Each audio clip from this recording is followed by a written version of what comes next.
台南市政府推動宮廟遊執法政策，呼籲市民集中到各區大型宮廟參拜祈福。大台南靈車寶殿武良宮的玉皇上帝祝福大典，就請全國信眾虔誠參拜，依循古禮來進行，場面莊嚴隆重，展現台南清高而且綿延的宗教文化傳承。11叩首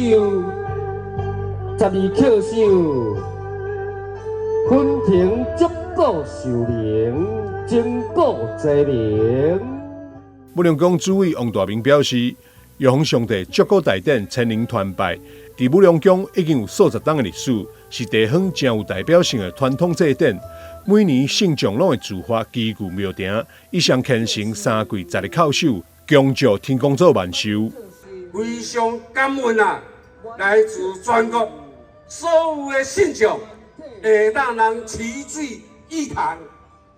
來向着咱玉皇大天尊啊，人講的，來這個祝壽，上重要的，就是祈求啊，咱玉皇大天尊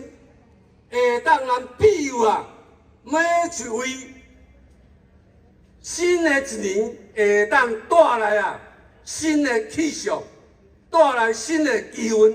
一定啊馬到成功。今年大典的一大亮點是苗栗山邊媽祖經主委陳文明率團莅臨回鄉，共享盛舉，展現跨地域交流，不僅深化宮廟情誼，也和信仰文化彼此觀摩學習，促進宗教和諧甲地方情感的連接。我很感謝王大明主委